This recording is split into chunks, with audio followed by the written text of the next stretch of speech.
একদিন হজরত মুসা আলাইহিসসালাম বনি ইসরায়েলদের একটি বিশাল জনসমাবেশে উপদেশ দিচ্ছিলেন। তিনি বললেন, হে বনি ইসরায়েলেরা, তোমরা তোমাদের প্রতি আল্লাহ তাআলার দেওয়া অগণিত নেয়ামতগুলোর কথা স্মরণ করো। তোমরা ফেরাউনের দাসী ছিলে, আল্লাহ তাআলা তোমাদেরকে সেই দাসত্বের শৃঙ্খল থেকে মুক্তি দান করেছেন। আল্লাহ তোমাদের শত্রু ফেরাউনকে সাগরে নিমজ্জিত করে মেরেছেন এবং তোমাদেরকে মুক্তি দান করেছেন। তিনি তোমাদেরকে হেদায়েতের জন্য তাওরাত কিতাব দান করেছেন এবং একজন জলিলুল কদর নবী দান করেছেন, যার সঙ্গে আল্লাহ তাআলা সরাসরি কথা বলেন। আর তিনি সেই নবীকে অগাধ জ্ঞান ও প্রজ্ঞা দান করেছেন।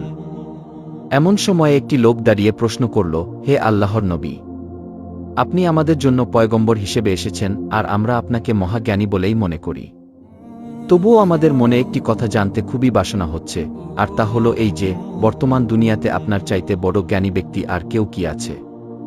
লোকটির প্রশ্ন শুনে হজরত মুসা আলাইহিসসালাম কিছুক্ষণ চিন্তা করে জবাব দিলেন, আমি যেহেতু এই জামানার নবী, অতএব আল্লাহ তাআলা আমাকে যত জ্ঞান বুদ্ধি দান করেছেন, তত জ্ঞান বুদ্ধি ও এলেম আর কাউকে দেওয়া হয়নি। অতএব নিঃসন্দেহে আমি এই যুগের সর্বাপেক্ষা শ্রেষ্ঠ আলেম ও জ্ঞানী ব্যক্তি। হজরত মুসা আলাইহিসসালামের এই জবাবটি এক অর্থে সঠিক ছিল, কেননা তিনি আল্লাহ তাআলার শ্রেষ্ঠ পয়গম্বরদের অন্তর্ভুক্ত ছিলেন। সুতরাং সেই শ্রেণীর পয়গম্বরদের অপেক্ষা সমকালীন জামানায় আর কোনো ব্যক্তি অধিক জ্ঞানী থাকতে পারে না। তবুও তিনি নিজের মুখে নিজের সম্পর্কে এরূপ প্রশংসা করায় আল্লাহ রব্বুল আলামিনের কাছে তার এই উক্তি পছন্দনীয় হয়নি। মুসা আলাইহিসসালামের উচিত ছিল তার কথার সাথে ইনশাআল্লাহ শব্দটি যুক্ত করে নেওয়া। তাই আল্লাহ রব্বুল আলামিন তাকে সতর্কতা অবলম্বনের জন্য এবং শিক্ষা প্রদানের জন্য সংকল্প করলেন। মুসা আলাইহিসসালাম যখন এই জবাব প্রদান করলেন, তখন আল্লাহ রব্বুল আলামিন তাকে ওহীর মাধ্যমে জানিয়ে দিলেন, হে মুসা, দুই সাগরের মিলনস্থলে আমার এক প্রিয় বান্দা আছে, সে তোমার চাইতেও অধিক জ্ঞানী। সুতরাং তোমার এরূপ বলা ঠিক হয়নি এবং নিজেকে এরূপ বড় ভাবাও তোমার জন্য শোভনীয় হয়নি। আমার সেই বান্দার নাম খিজির। তুমি তার সঙ্গে সাক্ষাৎ করলেই কথার সত্যতা উপলব্ধি করতে পারবে। অতঃপর হজরত মুসা আলাইহিসসালাম বললেন, হে আমার প্রতিপালক, আপনি আমাকে বলুন, তাকে আমি কিভাবে পাব, তিনি কোথায় থাকেন? আল্লাহ রব্বুল আলামিন বললেন, আমার সেই বান্দা দুই সাগরের মিলনস্থলে থাকে। পথে আহার করার জন্য খাবার এবং একটি মাছ ভুনা করে সাথে নিয়ে নাও। যেখানে গিয়ে সেই মাছটি জীবিত হবে এবং হারিয়ে যাবে, সেখানেই আমার সেই বান্দার অনুসন্ধান পাবে। অতঃপর মুসা আলাইহিসসালাম হজরত ইউসা আলাইহিসসালামকে সঙ্গে নিয়ে খিজির আলাইহিসসালামের সন্ধানে বেরিয়ে পড়লেন। সাথে তিনি একটি ভুনা করা মাছ ব্যাগের ভিতর নিয়ে নিলেন এবং সেই মাছটি হজরত ইউসাকে দিয়ে বললেন, হে ইউসা, এই ব্যাগের ভিতর একটি মাছ রয়েছে, মাছটির প্রতি সদা সর্বদা লক্ষ্য রাখবে। যেখানে এই মাছটি রহস্যজনকভাবে আমাদের হাতছাড়া হবে, সেই স্থানটি হবে আমাদের গন্তব্যস্থল। এরপরে দুজনে একাধারে অবিরামভাবে কয়েকদিন পথ চলতে লাগলেন। অতঃপর একদিন তারা একটি পাথরের ছায়ায় বিশ্রাম গ্রহণ করার জন্য বসলেন। হজরত মুসা আলাইহিসসালাম সেই পাথরের ছায়ার নিচে বসে অল্প কিছুক্ষণের মধ্যেই নিদ্রামগ্ন হয়ে পড়লেন, আর হজরত ইউসা আলাইহিসসালাম তার পাশেই বসে রইলেন। বুখারী এবং তিরমিজি শরীফের হাদিসে আছে, হজরত মুসা ও ইউসা আলাইহিসসালাম যেই স্থানে বিশ্রামের জন্য যাত্রা বিরতি করেছিলেন, সেই স্থানে আইনে হায়াত নামক একটি কূপ ছিল। সেই কূপের পানি যে কোনো মৃত্যু জিনিসের গায়ে লাগা সাথে সাথেই তা জীবিত হয়ে যেত। আল্লাহর অসীম কুদরতে সেই মাছটির গায়ে আইনে হায়াতের পানি লাগল, আর সাথে সাথে মাছটি জীবিত হয়ে গেল। মাছটি জীবিত হওয়ার পরে তা সমুদ্রের পানিতে নেমে গেল এবং আল্লাহ তাআলার অসীম কুদরতে মাছটি সাঁতার কেটে চলে গেল। কিন্তু মাছটির যাওয়ার পথটি সুড়ঙ্গের মতো স্থির হয়ে জমাটবদ্ধ হয়ে থাকল। এই অলৌকিক ঘটনাটি দেখে হজরত ইউসা আলাইহিসসালাম মনে করলেন যে, মুসা আলাইহিসসালামকে নিদ্রা থেকে জাগাবার কোনো দরকার নেই। তিনি ঘুম থেকে উঠলেই তাকে এই ঘটনা জানিয়ে দিবেন।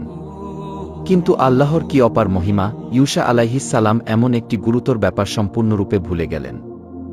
অতঃপর হজরত মুসা আলাইহিসসালাম যখন নিদ্রা হতে জাগ্রত হলেন, ইউসা আলাইহিসসালাম তাকে এই বিষয়ে কোনো কিছুই জানালেন না। সুতরাং মুসা আলাইহিসসালাম এবং তার সঙ্গী ইউসা দুজনে মিলে আবার সমুদ্রের তীর ধরে পথ চলতে লাগলেন। সেই দিনের অবশিষ্ট অংশ এবং দীর্ঘক্ষণ চলার পর হজরত মুসা আলাইহিসসালাম তার সঙ্গী ইউসা আলাইহিসসালামকে বললেন, দুপুরের খাবার বের করো, আমরা এই সফরে খুবই ক্লান্ত হয়ে পড়েছি। তাফসিরে কুরতুবিতে উল্লেখ করা হয়েছে যে, মুসা আলাইহিসসালাম ও তার সঙ্গী ইউসা আলাইহিসসালাম একাধারে কয়েকদিন পথ চলেছিলেন, কিন্তু তাদের তেমন কোনো ক্লান্তি অনুভব হয়নি। যখন তারা সেই স্থানটি অতিক্রম করে চলে গেল, তখন ক্লান্তি তাদের উপর ভীষণভাবে চেপে বসেছিল।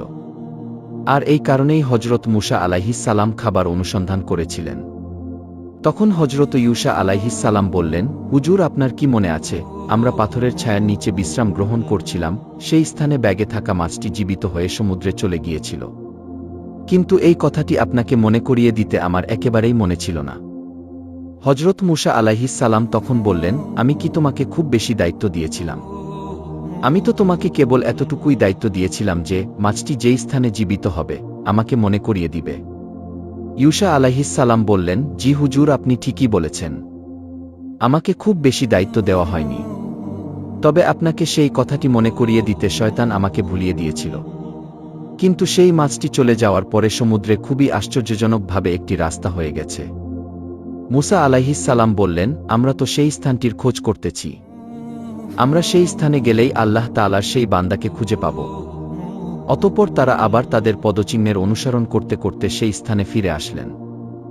বুখারী শরীফের হাদিসে বর্ণিত আছে, তারা সেই স্থানে ফিরে এসে দেখলেন একটি সবুজ গালিচা সমুদ্রের তীরে বিছানো আছে এবং তার উপর এক ব্যক্তি চেহারা ঢেকে চাদর মুড়ি দিয়ে শুয়ে আছেন। মুসা আলাইহিস সালাম কাছে গিয়ে তাকে সালাম করলেন। সালাম শুনে খিজির আলাইহিস সালাম চেহারা থেকে চাদর নামিয়ে বললেন, ওয়ালাইকুম আসসালাম। অতঃপর তিনি বললেন, এই অপরিচিত জমিনে সালাম আসলো কোথা থেকে? বলুন তো আপনি কে? মুসা আলাইহিস সালাম বললেন, আমি মুসা। খিজির আলাইহিস সালাম বললেন, আপনি কি বনি ইসরাইলের মুসা? মুসা আলাইহিস সালাম বললেন, জি, আমি বনি ইসরাইলের মুসা। অতঃপর খিজির আলাইহিস সালাম বললেন, আপনি এখানে কেন এসেছেন? মুসা আলাইহিস সালাম বললেন, আমি কিছুদিন আপনার সহচর্যে থেকে কিছুটা জ্ঞান ও অভিজ্ঞতা অর্জন করতে চাই। খিজির আলাইহিস সালাম বললেন, কিভাবে আপনি আমার সহচর্যে অবস্থান করবেন? আমার কার্যকলাপে তো আপনি মোটেও ধৈর্য ধারণ করতে পারবেন না। তবে যদি আপনি এই প্রতিশ্রুতি দিতে পারেন যে আপনি আমার কর্তৃক সংঘটিত কোনো কাজের কোনো প্রতিবাদ করবেন না এবং আমি কোনো কাজ কি জন্য করলাম তার কারণ জানতে চাইবেন না, তাহলে আমি আপনাকে আমার সাথে অবস্থানের অনুমতি দিতে পারি। মুসা আলাইহিস সালাম তখন তাকে প্রতিশ্রুতি দিয়ে বললেন, আমি আপনার কোনো বিষয়ে প্রশ্ন করব না এবং আপনার কোনো কাজের উপর মন্তব্য করব না। তার এই কথার উপরে তারা তিনজন সমুদ্রের তীর ধরে সম্মুখে চলতে লাগলেন। এরপর থেকে আল কুরআনে হজরত ইউসা আলাইহিস সালামের কোনো উল্লেখ পাওয়া যায় না। খিজির আলাইহিস সালাম তার দুই সঙ্গীকে নিয়ে কিছু দূর অগ্রসর হওয়ার পরে হজরত মুসা আলাইহিস সালামকে বললেন, এবার আপনি আপনার সঙ্গীকে বিদায় করে দিন, তিনি দেশে চলে যাক। তার কথা মতো মুসা আলাইহিস সালাম ইউসা আলাইহিস সালামকে বললেন, তুমি দেশে চলে যাও। তখন ইউসা আলাইহিস সালাম দেশের পথে রওনা হলেন। তিনি তাদের নিকট থেকে বিদায় গ্রহণের পরে হজরত খিজির আলাইহিস সালাম ও তার সঙ্গী মুসা আলাইহিস সালাম সামনের পথে অগ্রসর হতে লাগলেন। কিছু দূর অগ্রসর হওয়ার পরে তারা একটি নদীর মুখামুখি হলেন। তারা দেখতে পেলেন সেই নদীতে একখানা নৌকা পাল তুলে কোথায় যেন যাচ্ছে। খিজির আলাইহিস সালাম তখন হাতের ইশারা করে নৌকার মাঝিকে নৌকা তীরে ভিড়ানোর জন্য বললেন। খিজির আলাইহিস সালামের কথা মতো মাঝি নৌকা কূলে ভিড়াল। তিনি মাঝিকে বললেন, তুমি আমাদেরকে নদীর অপর পারে নিয়ে চলো। খিজির আলাইহিস সালামের কথা মতো মাঝি হজরত মুসা আলাইহিস সালাম এবং তাকে নদীর অপর পারে নিয়ে গেল। তখন হজরত মুসা আলাইহিস সালাম ও খিজির আলাইহিস সালাম মাঝিকে পারিশ্রমিক দিতে চাইলেন, কিন্তু মাঝি তাদের কাছ থেকে কোনো পারিশ্রমিকই গ্রহণ করল না। এই সময় খিজির আলাইহিস সালাম একটি কুঠার দিয়ে সেই নৌকার একটি তক্তা উঠিয়ে ফেললেন। এতে নৌকাটি ছিদ্র হয়ে গেল। তাফসিরে কুরতুবিতে উল্লেখ করা হয়েছে, আরায়েশ নামক গ্রন্থে বর্ণিত আছে, যখন খিজির আলাইহিস সালাম সেই নৌকাটি ছিদ্র করে দিলেন, মুসা আলাইহিস সালাম একপাশে সরে গেলেন এবং মনে মনে বলতে লাগলেন, আমি এই লোকটির সহবতে থেকে কি শিখলাম? এর চেয়ে বনি ইসরায়েলদের মাঝে ছিলাম, ভালোই তো ছিলাম। তাদেরকে আল্লাহর কিতাব তেলাওয়াত করে শোনাতাম, তারা আমার আনুগত্য করত। অতঃপর খিজির আলাইহিস সালাম তাকে বললেন, হে মুসা, তুমি কি চাও তোমার অন্তরের কথাগুলির ব্যাপারে আমি তোমাকে জানিয়ে দেই? মুসা আলাইহিস সালাম বললেন, জি বলুন। খিজির আলাইহিস সালাম তখন বললেন, তুমি এই সব কথাগুলো অন্তর দিয়ে ভাবছ? মুসা আলাইহিস সালাম বললেন, জি, আপনি সত্য কথাই বলেছেন। এরপর মুসা আলাইহিস সালাম তাকে বললেন, যেই মাঝি আমাদের থেকে কোনো পারিশ্রমিক গ্রহণ করল না, বরং বিনা পারিশ্রমিকে আমাদেরকে নদী পার করিয়ে দিল, আপনি তার নৌকাটিকে এভাবে ছিদ্র করে দিলেন কেন? আপনি কি নৌকার আরোহীদেরকে ডুবিয়ে মারার জন্য এই কাজটি করলেন? আপনার এই কাজটি অত্যন্ত আপত্তিকর। তাফসিরে কুরতুবিতে বর্ণিত আছে, যখন নৌকার ব্যাপারে হজরত মুসা আলাইহিস সালাম আপত্তি করলেন, তখন অদৃশ্য থেকে একটি আওয়াজ আসলো, বলা হলো, হে মুসা, তোমার এই চিন্তা তখন কোথায় ছিল যখন তুমি একটি সিন্দুকের মাধ্যমে সমুদ্রে ভাসমান ছিলে? তখন যদি আল্লাহ রব্বুল আলামিন অলৌকিকভাবে তোমার সেই সিন্দুকটিকে ভাসমান রাখতে পারেন, তাহলে এখন কেন আল্লাহ রব্বুল আলামিন অলৌকিকভাবে এই নৌকার আদিবাসীকে ভাসমান রাখতে পারবেন না? মুসা আলাইহিস সালামের এরূপ আপত্তি শুনে খিজির আলাইহিস সালাম বললেন, আমি কি পূর্বেই আপনাকে বলিনি যে আপনি আমার সঙ্গে ধৈর্য রক্ষা করতে পারবেন না? শেষ পর্যন্ত আপনি প্রতিশ্রুতি ভঙ্গ করলেন। মুসা আলাইহিস সালাম তখন বললেন, দেখুন, আমার একদম মনে ছিল না। অতএব আপনি আমার এই ব্যাপারটি তত গুরুত্ব দিবেন না। আশা করি আমার এই কাজকে আপনি একটু হালকা নজরে দেখবেন, আর এটাকে প্রথম ভুল হিসেবে ক্ষমা করবেন। খিজির আলাইহিস সালাম তখন বললেন, ঠিক আছে, আপনার এই ভুলটি মার্জনা করা হলো। অতঃপর তারা দুজন আবার পথ চলতে লাগলেন। চলতে চলতে তারা একটি মাঠের কাছে গিয়ে উপস্থিত হলেন। তারা দেখতে পেলেন সেখানে কতগুলো ফুটফুটে বালক খেলা করছে। তাদের মধ্যে থেকে সবচাইতে সুন্দর ও ফুটফুটে বালকটিকে হজরত খিজির আলাইহিস সালাম ধরলেন এবং তাকে হত্যা করে ফেললেন। তাফসিরে কুরতুবিতে বর্ণিত আছে, সেই বালকটির নাম ছিল শামরুন। হজরত খিজির আলাইহিস সালাম সেই বালকটিকে কিভাবে হত্যা করেছিলেন, এই ব্যাপারে 3 রকমের বর্ণনা আছে। তাফসিরে কুরতুবিতেই এই 3টি বর্ণনা উল্লেখ করা হয়েছে। হজরত ইয়ালা রাদিয়াল্লাহু তাআলা আনহু বলেন, খিজির আলাইহিস সালাম বালকটিকে চিৎ করে শুইয়ে দিয়ে ছুরি দ্বারা জবেহ করে দিয়েছিলেন। বুখারী এবং তিরমিজি শরীফের হাদিসে আছে, খিজির আলাইহিস সালাম তার মাথা ধরে টেনে ছিঁড়ে ফেলেছিলেন। আর তাফসির গ্রন্থে আছে, খিজির আলাইহিস সালাম পাথর দ্বারা তার মাথা থেতলিয়ে তাকে হত্যা করেছিলেন। তাফসিরে কুরতুবির মুসান্নেফে এই 3টি রেওয়ায়েতকে একসাথে এভাবে বর্ণনা করা হয়েছে যে, প্রথমে হজরত খিজির আলাইহিস সালাম সেই বালকটির মাথায় পাথর দ্বারা আঘাত করেছিলেন। অতঃপর তাকে চিৎ করে শুইয়ে জবেহ করেছিলেন। এরপর তার মাথাটাকে দেহ থেকে বিচ্ছিন্ন করে দিয়েছিলেন। আর এভাবেই তিনি বালকটিকে হত্যা করেছিলেন। শরীয়তের ধারক বাহক এবং প্রচারক, কঠোর নীতির অনুসারী হজরত মুসা আলাইহিস সালামের মতো একজন তেজস্বী পুরুষ যখন এই নিষ্ঠুর ঘটনা দেখলেন, তিনি আর চুপ থাকতে পারলেন না। তার পূর্বের প্রতিশ্রুতির কথা মনে থাকা সত্ত্বেও এবার তিনি হজরত খিজির আলাইহিস সালামের এমন কর্মকাণ্ড দেখে এবার কঠোর প্রতিবাদ করলেন। তিনি বললেন, আপনি এই অপরিচিত অবোধ নিষ্পাপ কচি বালকটিকে কেন এভাবে হত্যা করলেন? সে কি কোনো মানুষ হত্যা করেছিল? যদি মানুষ হত্যা করে থাকত তাহলে তার বিনিময়ে না হয় তাকে হত্যা করা যেত। সে তো কোনো অপরাধ করেনি, একজন নিষ্পাপ বালককে আপনি কেন এভাবে হত্যা করলেন? কিতাবুল আরায়েশে বর্ণিত আছে, যখন মুসা আলাইহিস সালাম বালকটির ব্যাপারে আপত্তি করলেন, তখন অদৃশ্য থেকে আওয়াজ আসলো, হে মুসা, তোমার এই আপত্তি তখন কোথায় ছিল যখন তুমি একজন কিপ্তিকে হত্যা করেছিলে? খিজির আলাইহিস সালাম মুসা আলাইহিস সালামের প্রতিবাদ শুনে বললেন, দেখুন, এজন্যই আমি আপনাকে বলেছিলাম যে আপনি আমার সঙ্গে থেকে ধৈর্য রক্ষা করতে পারবেন না। আপনি এই দ্বিতীয়বার ওয়াদা ভঙ্গ করলেন। এখন আপনি আর আমার সঙ্গে থাকতে পারবেন না, অতএব আপনার উচিত এখনই আমার থেকে চলে যাওয়া। তখন হজরত মুসা আলাইহিস সালাম তার ভুল স্বীকার করে বললেন, দেখুন জনাব, আমি অপরাধ করেছি। এবার আপনার কাছে নতুনভাবে প্রতিশ্রুতি দিচ্ছি যে আর কখনো আপনার কোনো কাজে কোনো প্রকারের মন্তব্য ও প্রতিবাদ করব না। যদি এই ধরনের কোনো প্রতিবাদ আমি করে ফেলি, তবে আপনি তখনই আমাকে তাড়িয়ে দিবেন। অনুগ্রহ করে আমাকে আরেকবার সুযোগ প্রদান করুন। হজরত খিজির আলাইহিস সালাম বললেন, আচ্ছা ঠিক আছে, আপনাকে এই শেষবারের মতো সুযোগ দেওয়া যাচ্ছে। এরপরে যদি আপনি আমার কোনো কাজে প্রতিবাদ করেন, তাহলে আপনাকে তখনই বিদায় করে দেওয়া হবে। অতঃপর আবার তারা দুজনে পথ চলতে লাগলেন। পথ চলতে চলতে তারা ক্ষুধায় ও তৃষ্ণায় খুবই কাতর হয়ে পড়লেন। কিছু দূর গিয়ে তারা দেখতে পেলেন একটি গ্রাম। তারা তখন সেই গ্রামে প্রবেশ করে সেই গ্রামের অধিবাসীদের কাছে কিছু খাবার ও পানীয় চাইলেন। কিন্তু সেই গ্রামের কোনো একজন লোকও হজরত মুসা ও খিজির আলাইহিস সালামের আহ্বানে তাদেরকে খাবার ও পানীয় প্রদান করল না। খাবার ও পানীয় না পেয়ে তারা সেই গ্রাম থেকে বের হয়ে পড়লেন। গ্রাম থেকে বের হয়ে তারা দেখতে পেলেন সেই গ্রামের এক প্রান্তে একটি প্রাচীর অবস্থিত রয়েছে, আর সেই প্রাচীরটি ভেঙে পড়ার উপক্রম হয়েছে। তাফসিরে কুরতুবিতে সেই দেওয়ালটির বর্ণনায় বলা হয়েছে, দেওয়ালটির পুরুত্ব ছিল 30 গজ, আর দৈর্ঘ্য ছিল 50 গজ, এবং প্রস্থ ছিল 50 গজ। খিজির আলাইহিস সালাম যখন দেখলেন সেই দেওয়ালটি হেলে পড়েছে এবং তা ভেঙে পড়ার উপক্রম হয়েছে, তখন তিনি তার হাত দিয়ে সেই দেওয়ালটিকে একটি ঠেলা মারলেন, আর সাথে সাথে দেওয়ালটি সোজা হয়ে গেল।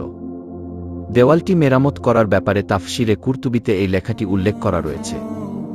দেওয়ালটি মেরামত করার পরে হজরত মুসা আলাইহিস সালাম অত্যন্ত বিরক্ত হয়ে বললেন, জনাব, যে গ্রামের লোকেরা আমাদেরকে সামান্য পানীয় পর্যন্ত দিল না, সেই গ্রামের এই ভগ্ন দেয়ালটি এরূপ বিনা পারিশ্রমিকে আপনি কোন উদ্দেশ্যে মেরামত করে দিলেন?